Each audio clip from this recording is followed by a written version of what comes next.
Fala pessoal, tudo bem? Bom, estamos aqui mais um dia para o BTG Talks, edição de 2023, e para mim é uma honra imensa estar aqui com a Luíse. Luiz, tudo bem, gente? Tudo bem, quase uma dupla sertaneja, né, Luiz? Verdade. Bem, estamos aqui à disposição para ver o que vocês pretendem e o que vocês vão divulgar aí para os nossos investidores. Não, acho que aqui não tem segredo, né, Luiz? Acho que a ideia aqui é falar um pouquinho carteira de dividendos, como formar uma boa carteira de dividendos, e principalmente, né, a gente sabe que vocês têm uma experiência já de meio século no seu caso, a Luísa também bastante experiência nessa parte de formação de dividendos, e tem um escritor norte-americano, né, que eu gosto bastante, eu sempre cito ele quando eu estou falando, que é o Simon Sinek, e ele, toda vez, ele fala que para a gente ajudar na argumentação é legal a gente começar explicando por quê. Seu Bassi, por que ter uma carteira de dividendos? Por que fazer uma carteira de dividendos? Bem, eu vou retroagir além do necessário, porque eu acho importante. Eu sou filho único de uma senhora, minha mãe, que ficou viúva quando eu tinha 1 ano de idade. Minha mãe sempre foi de origem humildíssima e, naquela ocasião, o que a gente tinha condições de habitar era num cortiço. Só que não era num cortiço nos moldes atuais. Era um cortiço de pessoas vindas da Europa, né? Espanhóis, italianos, portugueses, até franceses. E era um tipo de postura social que um cuidava do outro. Então eu cresci nesse ambiente, um ambiente de necessidade, um ambiente de dificuldade, e sempre que foi possível, eu vi o sacrifício que minha mãe fazia. Então eu tentei, de alguma maneira, com os meus limitadíssimos recursos, não é isso?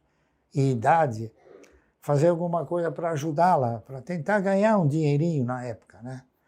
Então, eu engraxava sapato na rua Professor Batista de Andrade, lá numa travessa da Avenida Rangel Pestana, e comecei a trabalhar, comecei a ganhar.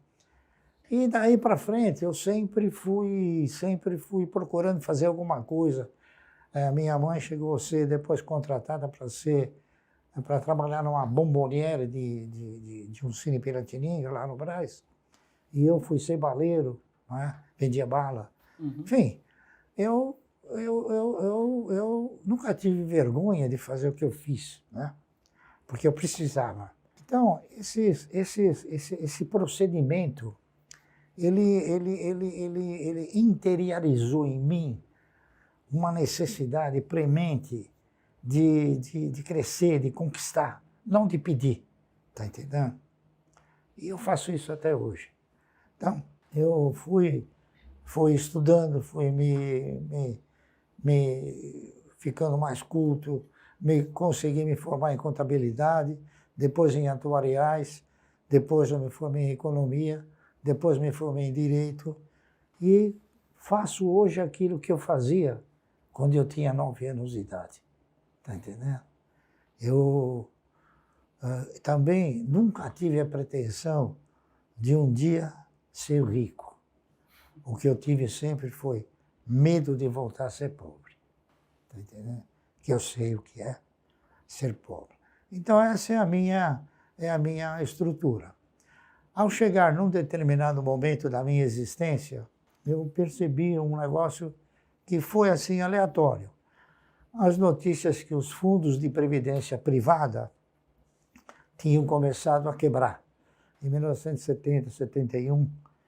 Então nós tínhamos fundos como Montepio da Família Militar, Pereira Barreto, Providência, GBOX, Capem, eu não me lembro dos outros mais. Esses fundos começaram a quebrar. Uhum. Então começou a despertar em mim a curiosidade. Por que eles quebraram? Se eles tinham um compromisso, uma honra de entregar uma previdência.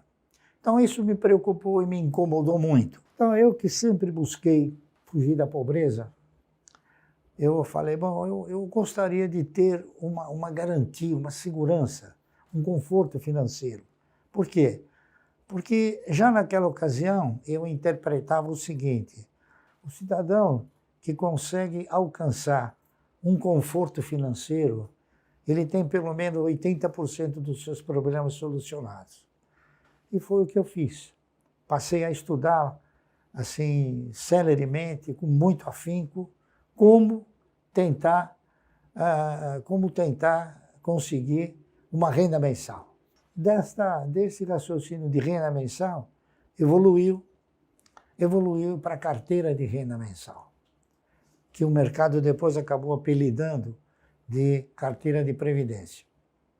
Então, o que eu fiz? Eu quis tentar edificar, pavimentar uma carteira de renda mensal, só que com renda fixa jamais eu conseguiria isso. Uhum. Então, eu tinha que me associar ao quê?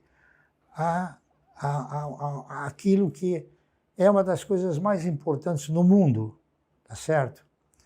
Eu tinha que exorcizar a agiotagem. Eu tinha que fazer o quê? Eu tinha que mirar os meus investimentos para a geração de riqueza. Foi o que eu fiz. Onde é que você gera riqueza? Investindo na produção, tá certo? Então, foi o que eu fiz. Comecei a analisar as empresas e tive uns resultados fenomenais. Primeiro, eu analisei o seguinte: a Previdência. O que é a Previdência? A Previdência nada mais é do que uma provedora de recursos. Ela disponibiliza uma parte daquilo que o cidadão trabalhou durante muitos anos, e interpretando-se que aquilo que ela está provendo para o indivíduo, ele tem condições de se manter, coisa que não tem. Muito bem. Aí eu evoluí um pouco mais e contrastei o seguinte: o cidadão que se aposenta, para de trabalhar na iniciativa privada, ele recebe o quê? Da Previdência ele recebe uma provedoria. E o cidadão que para de trabalhar no serviço público? O serviço público ele não se aposenta, está correto? Ele continua ganhando salário. Então, há uma diferença. Eu concluí o quê? Que a Previdência, além de ostentar a condição de provedora, ela ostenta a condição de empregadora. Está correto? Então, eu achei que só como provedora quebrou, como empregadora vai quebrar mais rápido. Então, o que eu fiz? Eu peguei e raciocinei e falei, bom, mesmo assim, o cidadão, para se aposentar, ele precisa contribuir para alguma coisa ou para alguém durante 30 anos. Então, eu ainda investigando, raciocinando, tentando montar estratégia, perguntei para mim mesmo, por que eu não posso comprar ações durante 30 anos? Né? E essa resposta foi cada dia mais latente. Então eu cheguei numa conclusão. Eu falei, bom, eu vou fazer um trabalho mirabolante na época. Se eu tenho que contribuir durante 30 anos para a Previdência, por que eu não compro 1.000 ações por mês durante 30 anos? Muitos falaram, você está visionário. Tudo bem, mas eu vou conviver com essa minha visão, porque eu estou pensando em investir na geração de riqueza e usar a renda fixa. Porque a renda fixa, na minha concepção, você usa que é para não pôr dinheiro debaixo do colchão. Tá certo? Sim. Então, a filosofia é essa. Você tem que investir na geração de riqueza. E foi o que eu fiz. Para investir na geração de riqueza, você vai comprar o quê? Você vai comprar projetos. Você vai analisar projetos de empresas que tenham, assim, estruturas futuristas, empresas que tenham perenidade na economia, empresas que consigam manter uma sustentabilidade dessa perenidade na economia e que possam, evidentemente, gerar riqueza, fazer essa riqueza circular e distribuir essa riqueza. Foi o que eu pensei. E foi o que eu fiz. Então, eu fiz uma análise muito criteriosa das ações que talvez pudessem me retribuir através dessa carteira de renda mensal. A ação que resultou no melhor papel na época, em 1970, era a ação de uma empresa chamada Anderson Clayton. A Anderson Clayton era uma empresa do setor de alimentos, alimentos industrializados, fazia Claybon, margarina, óleo, enfim. E ela custava 50 centavos. E ela pagava um dividendo de R$1. Então, o que acontecia? Com R$1, você comprava 2 ações da Anderson Clayton. Então, ao invés de você ganhar R$1, você ganhava 2. Tá certo? Procurei fazer a coisa de uma forma assim, bastante inteligente. Só que eu fiz esse trabalho, propondo comprar 1000 ações da Anderson Clayton durante 30 anos. E esse trabalho se chamava Ação e Alimento, 2 bases de desenvolvimento. Aí esse trabalho eu encaminhei para o doutor Guilherme de Jesus Falamina, que ele era o vice-presidente da Anderson Clayton, e ele mandou me chamar. Ô, Marcelo, você é um gênio. Eu falei, que gênio? Você fez uma coisa que nunca nem eu vi, não veio, experiência de mercado, não sei o quê. Só que ele falou o seguinte, ô Márcio, esse trabalho aqui não vai dar certo. Eu falei, por que, doutor Guilherme? Aí ele chegou para mim e disse assim, você sabe quem é o dono da Anderson Clayton? Eu falei, não. Ele falou, os donos da Anderson Clayton são 2 velhinhas de 80 anos, elas são americanas, que elas herdaram.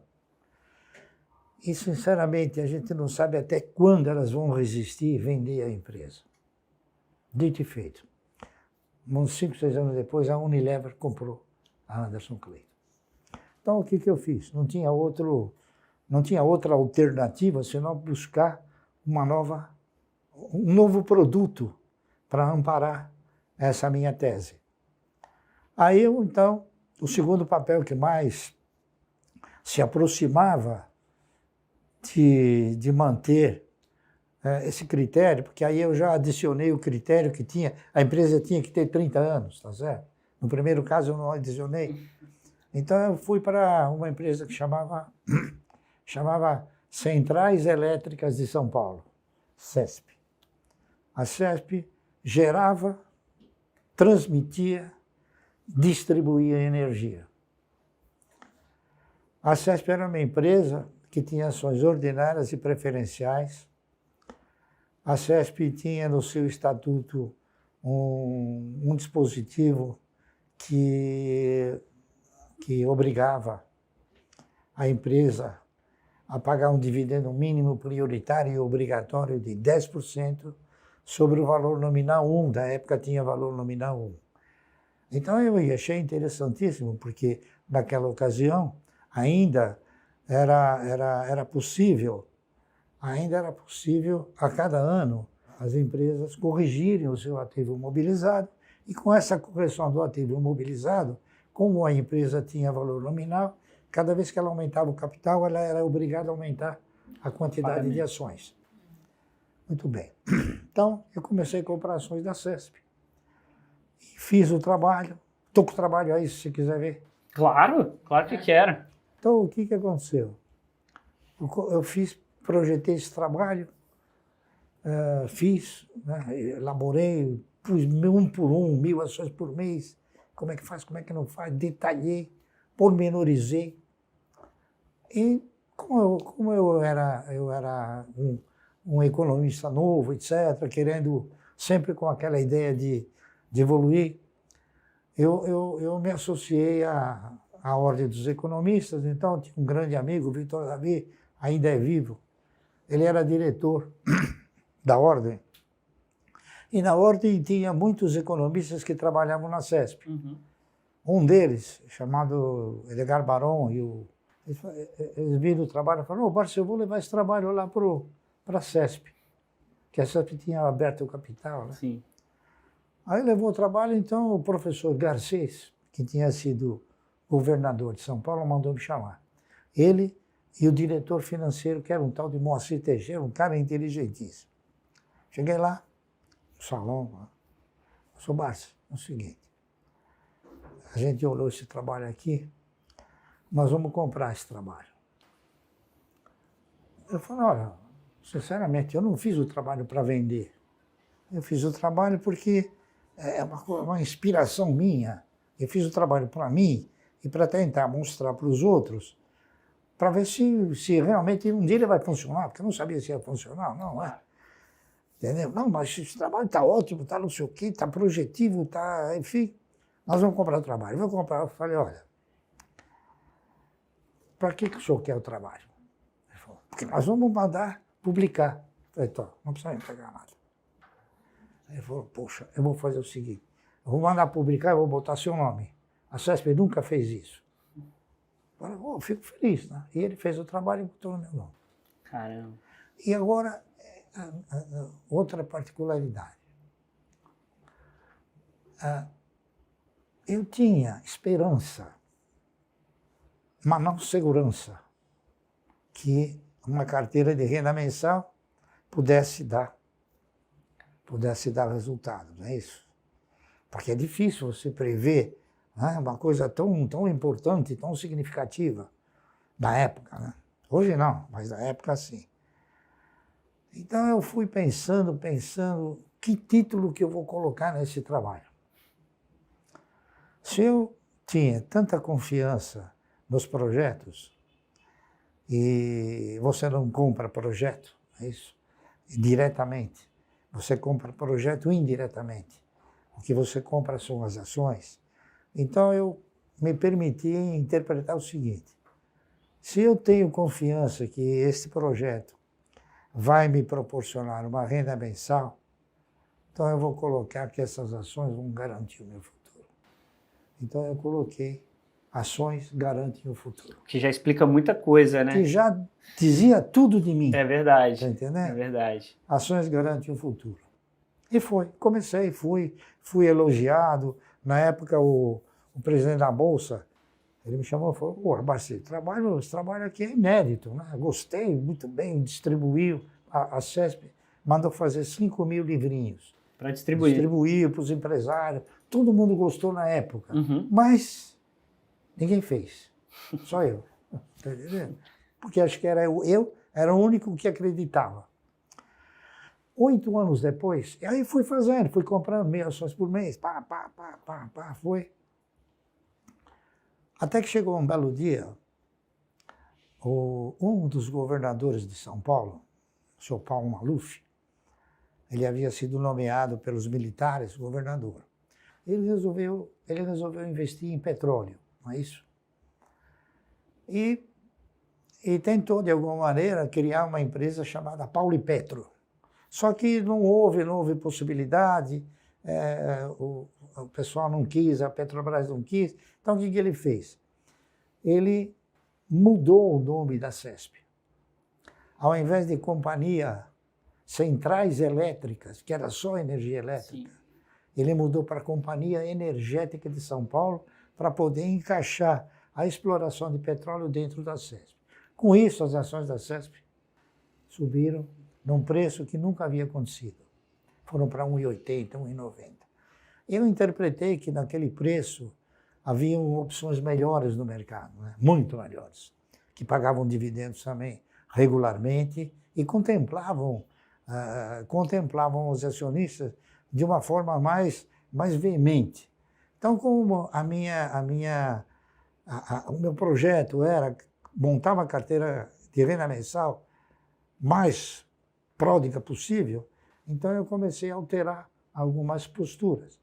Aí eu vendi as ações da CESP, comprei ações de uma empresa chamada BRI, Banco Real de Investimento, CRI, Companhia Real de Investimento, Banco Noroeste, Banco Bandeirantes do Comércio, que eram tudo empresas que pagavam dividendo mínimo prioritário e obrigatório. Tá certo? E a carteira foi evoluindo. Passados 8 anos, tinha um jornal chamado Diário do Comércio. Tinha um outro também chamado Gazeta Mercantil. Ele veio falar comigo e falou, "Sr. Márcio, eu vi aquele trabalho que o senhor fez há um tempo atrás, e daí?" Está indo bem, o trabalho ele está estático, eu que estou indo bem, eu falei, né? Ele falou, mas o senhor já está aposentado? Eu falei, estou. dentro de determinados padrões, eu estou aposentado. Ou seja, eu não precisava mais trabalhar, tá certo? O produto do investimento já me concedia essa carteira de renda mensal. Então nós fizemos uma entrevista lá e ele falou, eu posso pegar um outro para fazer? Eu falei, tá bom. Aí ele pegou um cidadão que era diretor da corretora Banespa. Ele foi, inclusive, presidente da CVM. Acabou virando um grande amigo meu. Então, ele falava sobre a renda fixa e eu sobre as aplicações de renda variável, né? Sim. E ficamos conversando, pá. E eu falei tudo aquilo. Eu falei, olha, eu já tenho um nível de receita que me permite parar de trabalhar. Agora, eu tenho alguma dúvida, se eu parar com o projeto, ele evolui. A gente não sabe, porque são coisas que você tem que administrar na vivência, né? E realmente, aí ele falou, porque a renda fixa, não sei o quê. Eu falei, olha, eu vou falar uma coisa para você. Eu falei, olha, a carteira que eu tenho, você conhece aquela história? Até brinquei com ele. Você conhece aquela história do camarada que tinha uma loja enorme? Aí o filho dele chegou para ele e falou, pai, nós temos que fazer um levantamento para ver quanto é que isso aqui custou, quanto vale, né? Aí o pai chegou para o filho e falou, olha, tira uma gravata, o resto é lucro. Tá entendendo? Aí eu disse para ele o seguinte, eu reinvesti tudo o que a empresa me pagou, então não saiu do meu bolso. A empresa ajudou a fazer essa carteira. Sim. Tá entendendo? Então você tira a gravata, brinquei com ele, né? Tomás Tosta de Sá é o presidente, lembrei. Acabamos ficando amigos, claro, né? Sim. Mas ele foi assim. Então, eu já estava aposentado e continuei fazendo, né? Veja o que eu vou falar para você. Houveram alguns tropeços, por exemplo. Comigo também aconteceu uma coisa interessantíssima, que até vou citar. Não me lembro também o ano, mas foi na década de 70. Eu sempre fui uma pessoa que lia o estatuto, leio as atas, leio o jornal todo dia, não o título, mas o seu conteúdo. Isso é mais importante do que parece, né, Márcio? É mais importante do que se imagina. Exatamente. O imaginário é uma coisa que ela não é fértil. Exatamente. Então, o que aconteceu? Eu estava lendo eu vi a primeira notícia. Banco Econômico chama uma subscrição a R$ 1,50, né? Falei, pô, o papel custava 50 centavos. Falei, pô, o cara vai chamar uma subscrição para arrecadar recursos, para pôr no caixa, para pedir R$ 1,50 para todo mundo, e o papel na bolsa custa 50 centavos, o cara tá louco. Aliado. Aí eu falei, pô, tem um detalhe aqui. Era R$ 1,50 para pagar em 12 vezes, sem juros, sem correção. Naquela época, a correção do nobre distinto Maílson da Nobre era 60% ao dia. Tá entendendo?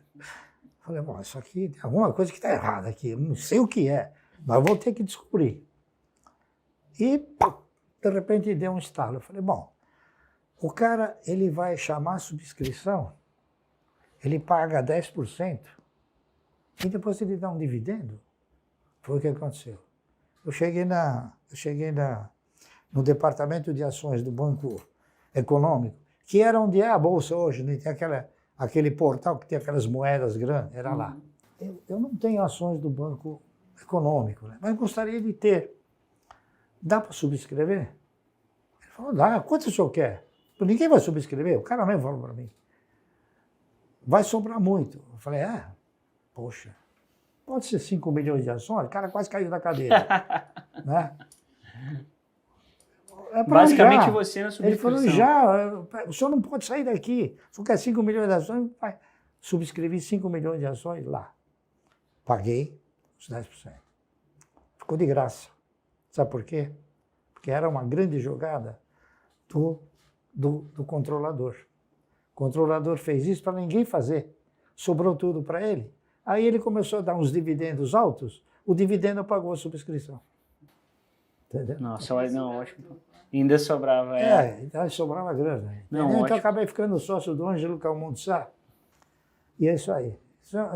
E sabe, são coisas que não é nada depreciativo. O empresário, ele tem o direito de fazer o que ele quiser.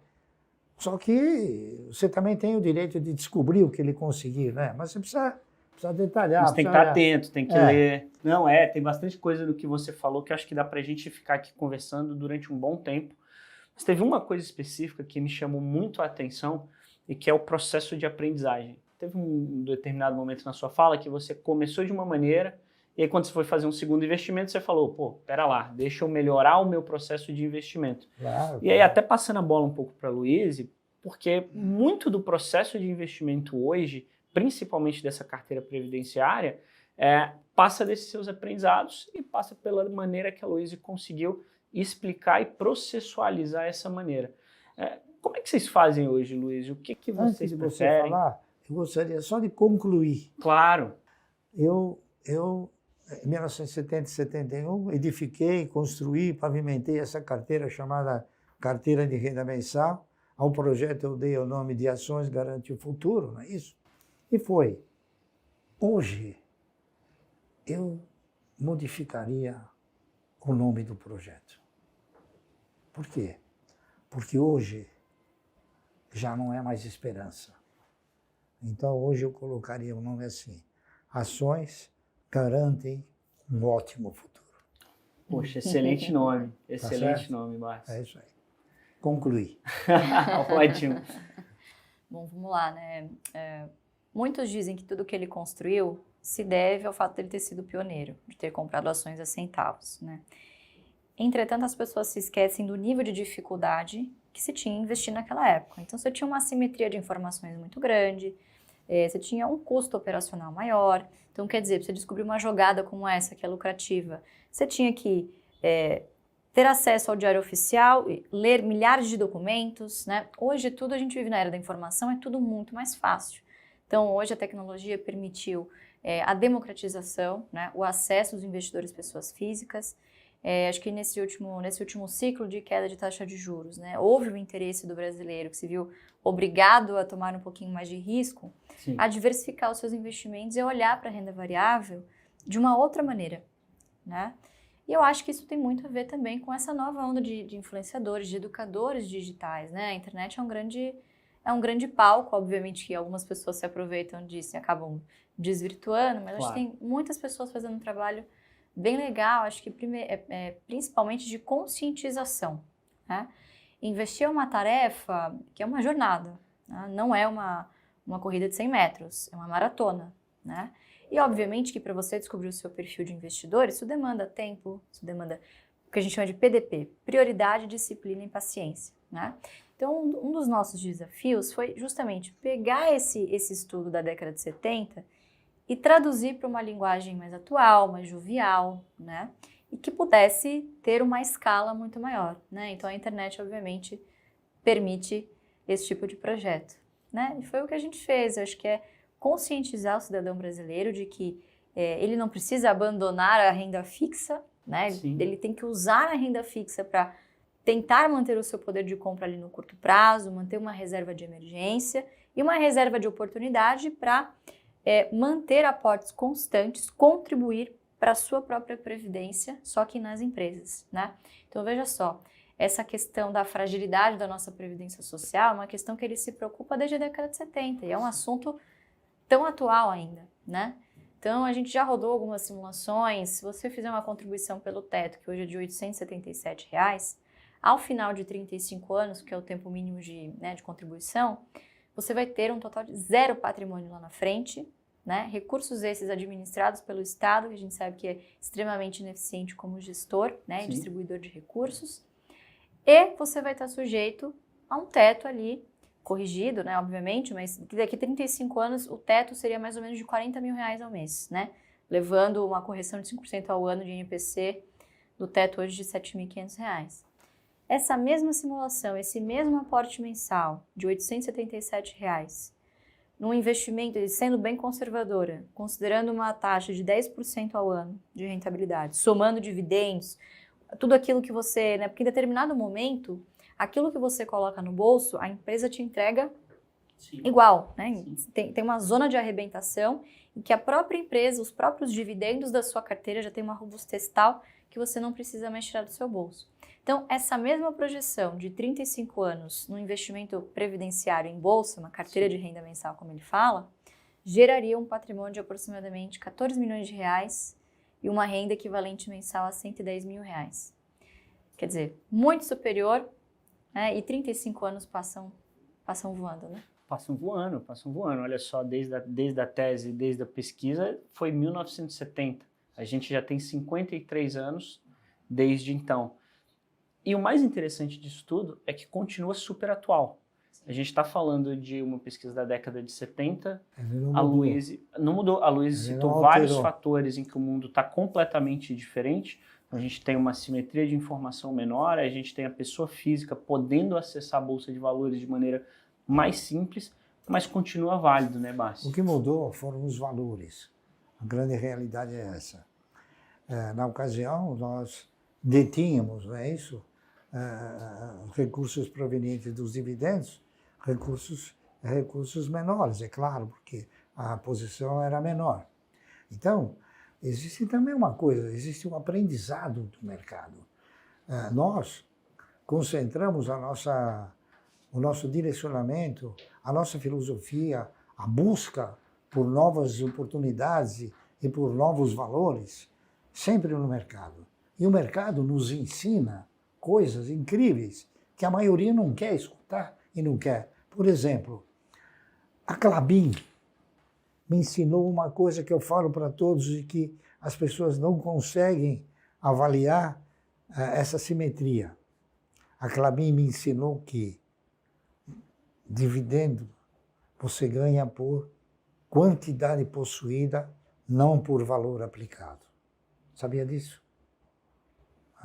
Sim. O mercado não sabe disso. O mercado fala, dividendo, mas o que é valor aplicado? Entendeu? O que é quantidade possuída? Não é isso? Então o mercado me ensinou isso. Me ensinou, eu apliquei no projeto. E aplico no projeto. Então a Klabin ela paga um dividendo assim. E eu recebo isso de dividendo. Por quê? Porque eu tenho isso de ações. Então ela me ensinou. E a gente tem que fazer isso. A função de uma instituição brasileira que se preze com vocês é justamente isso. É tentar mostrar para o indivíduo algo que vai lhe causar benefício, não malefício. Tá certo? Sim.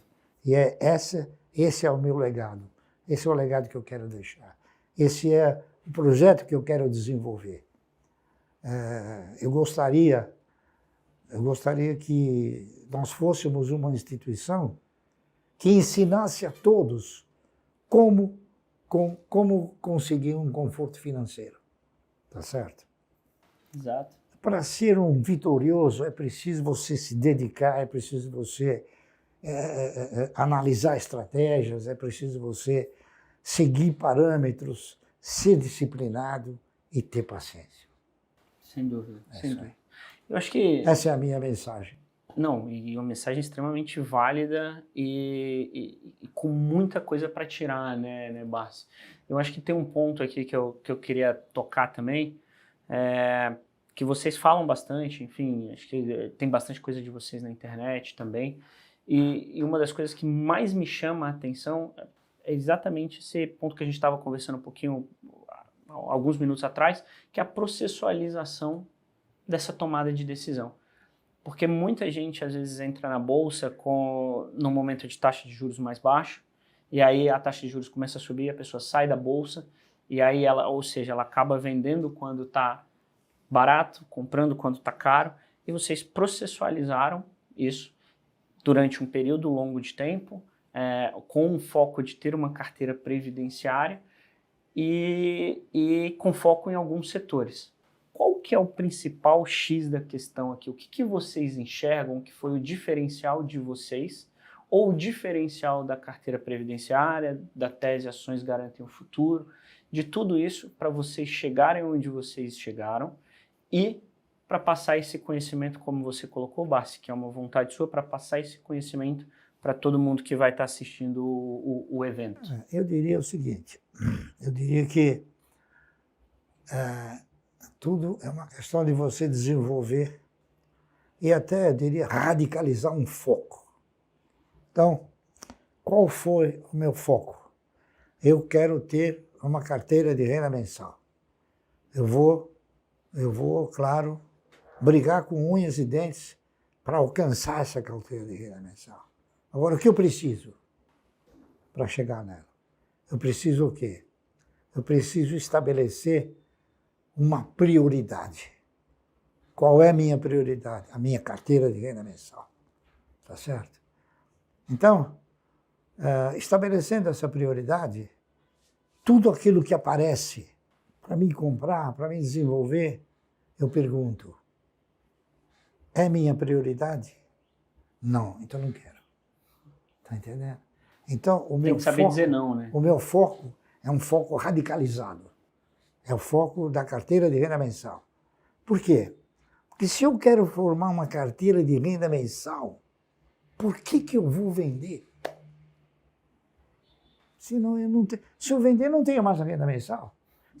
São perguntas que a pessoa tem que se fazer a si própria e não ter esse desvio de conduta. Então, o que aconteceu? No instante em que eu cheguei e determinei, esta é a minha prioridade. Naquele instante, sem saber, eu estava desenvolvendo uma nova machadada, diria, né? Uma nova postura dos meus valores. Por quê? A partir daquele momento eu comecei a administrar os meus egos, porque a minha coisa importante era aquilo. Até que chegou uma hora que eu controlei meus egos. Tá entendendo? Eu não faço nada se não analisar profundamente. Tá entendendo? Então, a prioridade acabou me ajudando em outros valores também. Acabou me ajudando em administrar os egos e controlar os egos. Então, eu sempre penso de uma forma, não é única, mas minha de pensar, não é? Por exemplo, se eu posso ter um veículo que me leva e me traga com conforto, né? Por que eu tenho que depositar meu dinheiro para Mercedes-Benz? Fica comigo. Claro. A Mercedes-Benz não tem a minha grana. Então, quer dizer, o ego das pessoas é que às vezes fazem a pessoa a entrar no buraco, a entrar numa circunstância. É claro, hoje o mundo ele está constituído de uma forma tal que você está sistematicamente sendo assim compilado, sendo seduzido, faça isso, faça aquilo, faça outro. Então, o que eu aprendi também? Eu não vou ser um patrocinador. Por quê? Eu não quero patrocinar nem a Mercedes, nem a Porsche. Eu quero patrocinar a minha carteira. Então, eu dei essa exclusividade para a carteira. E isso não é uma neurose, tá entendendo? Não é uma neurose, é uma postura. Tá certo? É. E com essa postura, então, você alcança o teu objetivo. Sim. Porque não adianta você estabelecer uma regra e estabelecer um objetivo lastreado em metas e ir abandonando no meio do caminho. Se precisar. Então, eu faço isso até hoje. Só que hoje, nós fazemos com valores muito mais agregados, é claro, né? Mas com o mesmo sentimento de antes. Tá certo? Com o mesmo sentimento, com a mesma postura, com a mesma assim, eu diria, humildade, tá entendendo? E é isso aí. Então, essa é a minha história. Legal. Você, Luiz, é algo? Acho que se eu pudesse sintetizar um pouco do que ele disse, né? O investidor pessoa física ele tem alguns desafios. O primeiro deles é a falta de conhecimento básico de finanças pessoais. Sim. Então, para você ter a renda passiva, obrigatoriamente você tem que ter a renda ativa, suplantando esses aportes mensais e constantes ao longo do tempo, certo? O segundo desafio, ele está aqui, é mental, né? E ele tem que, obviamente, passar por diversas tentações que as próprias instituições financeiras, que o próprio mercado colocam para esse investidor, como a gamificação, estímulo ao jogo, né? Tudo isso estimula um comportamento muito mais de jogatina do que propriamente de investimento a longo prazo. Então a gente gosta de sintetizar a estratégia dele com algo muito simples, tá? Você, quando está na bolsa, você está simplesmente escolhendo de quem você vai ser sócio, pelo maior período possível, né? Então, o que a gente procura aqui? Comprar boas ações de boas empresas a bons preços que paguem bons dividendos. E essas condições, elas são atemporais e você pode usar em qualquer mercado do mundo. Não conhece limites geográficos. Em qualquer lugar do mundo você pode encontrar uma boa empresa a bom preço. A gente faz isso aqui no Brasil porque a gente vê muita oportunidade, né, pai? Muito mato alto ainda para comprar. Nossa. Muitas empresas com margens excelentes, com excelente governança, que você não vê, inclusive, com vantagens competitivas muito fortes, né, em cada um dos seus negócios.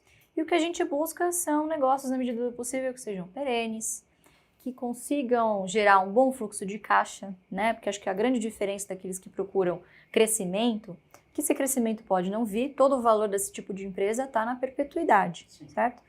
Uma empresa que paga dividendos, você vê, o gestor ele se vê obrigado a remunerar o seu acionista, o que sobra ele precisa de fato empregar em investimentos que tragam taxas de retornos que realmente valham a pena. Então, quer dizer, ele tem recursos mais escassos e, obviamente, quando ele precisa investir um volume maior, ele recorre àquele acionista cativo, né? Então, obviamente que ser acionista exige também não só momentos em que você recebe dividendos, mas momentos que você tem que contribuir para que essa empresa continue gerando fluxos de caixa que alimentem uma carteira de dividendos, né? Então, é uma relação de parceria que você tem que desenvolver, né? Então, raramente a gente faz vendas, é sempre pensando de quem eu vou me tornar mais sócio, né? Então, obviamente que esses são desafios de mentalidade, né? De você empregar os seus recursos corretamente, que você não ensina uma população que está tão acostumada com o correntismo a fazer uma coisa dessas assim numa velocidade tão rápida. Claro. Né?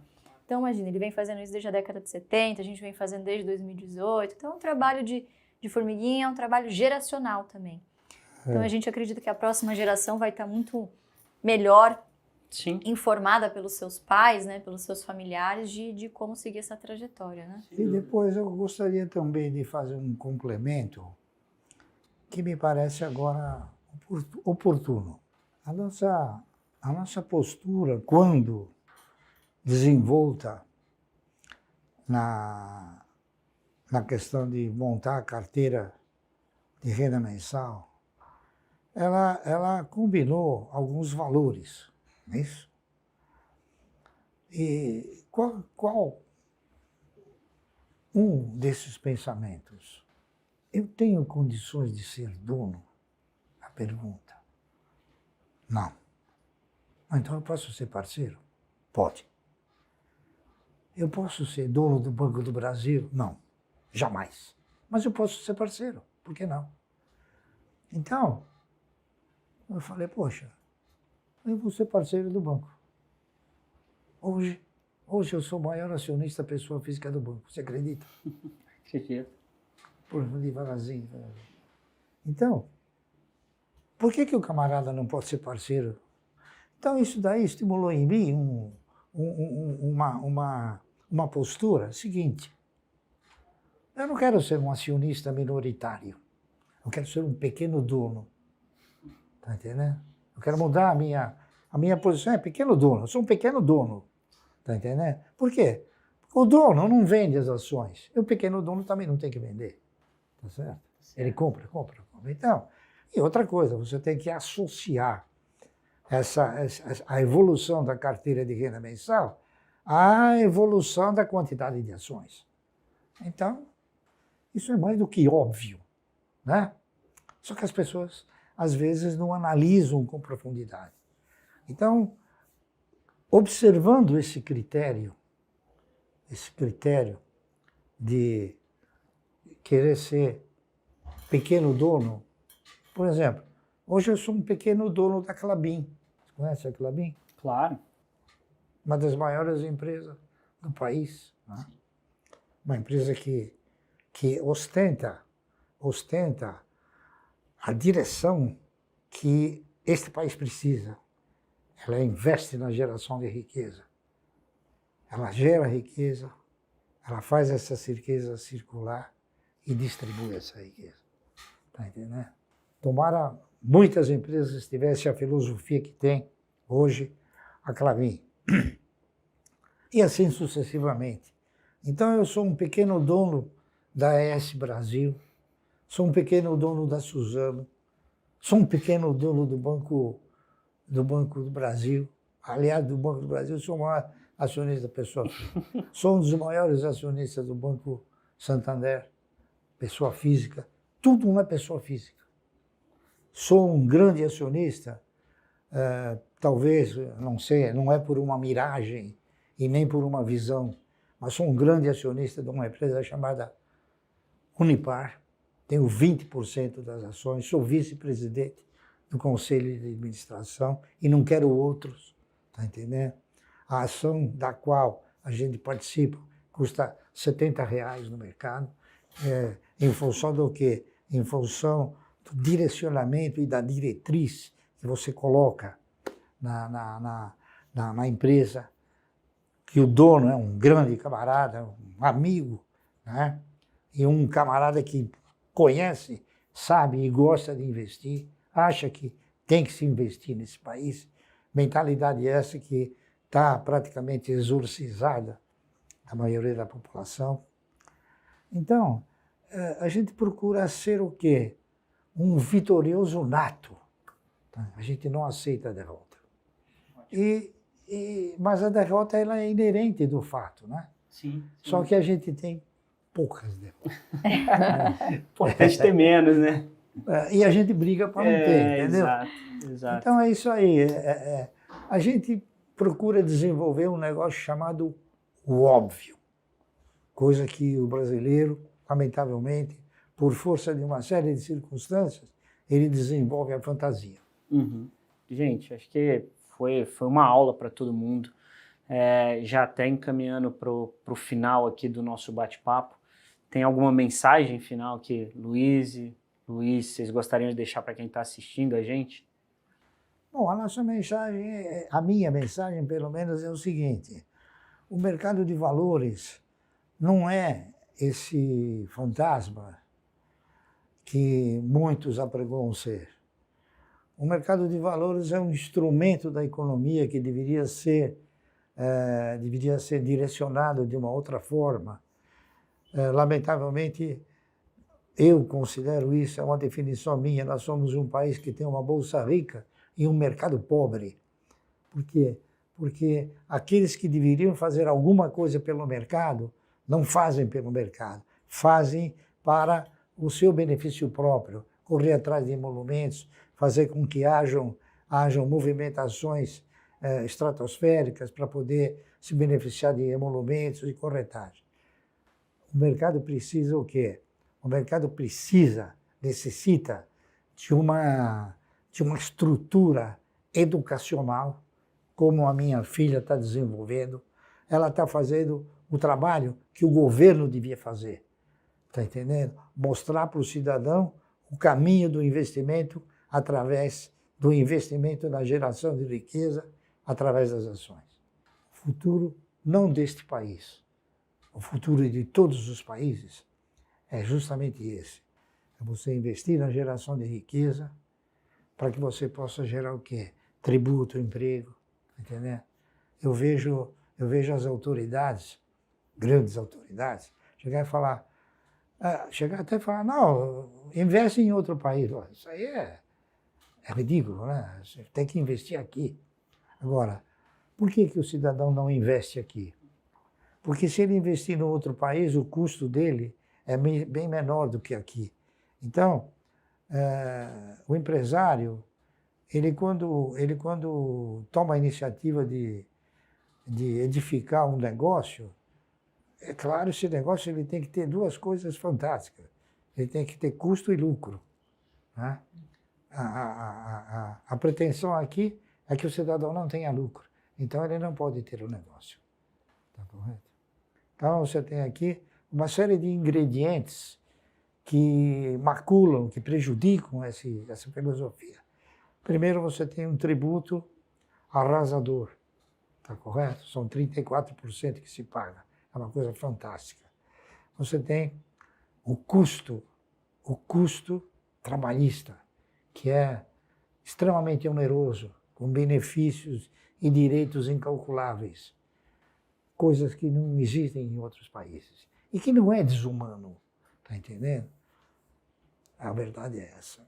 Então, nosso país é um país que precisa ter um choque anafilático em termos de economia e em termos de direcionamento, para que ele possa, então, talvez, um dia não ter mais ninguém na rua, como tem hoje. Tá certo? Isso. Lamentável. Luiz. Acho que a minha mensagem um pouquinho mais curta são duas coisas. Primeiro, estude para ser o seu próprio gestor, né? O custo de oportunidade de você delegar as suas decisões de investimento 100%, seja por falta de confiança, né, ou por até falta de tato com o mercado, né? Obviamente que a gente sabe que isso não é ensinado nas escolas. Então, estude para ser o seu próprio gestor, né? O seu eu do futuro vai te agradecer lá na frente, né? E segundo, acho que mais fácil ainda do que você descobrir por onde começar na bolsa é por onde não começar, o que você não quer. Então, tenha um objetivo claro de onde você quer chegar, né? E escolha empresas que tenham a ver com esse objetivo. Então, que sejam perenes, que paguem bons dividendos, que sejam transparentes, tenham boa governança. E evite aqueles setores mais cíclicos, ligados a consumo, né? Como varejo, enfim, que tendem a ser setores bastante complicados, de altos e baixos, né? E que dificilmente remuneram bem o seu acionista. Então, é fazer o feijão com arroz bem feito, por muito tempo. Você vai ser bem sucedido, exatamente. Excelente, excelente, Luiz. Ela tem essa filosofia que eu respeito, claro, né? Do cidadão ter a iniciativa própria, dele ser seu próprio gestor.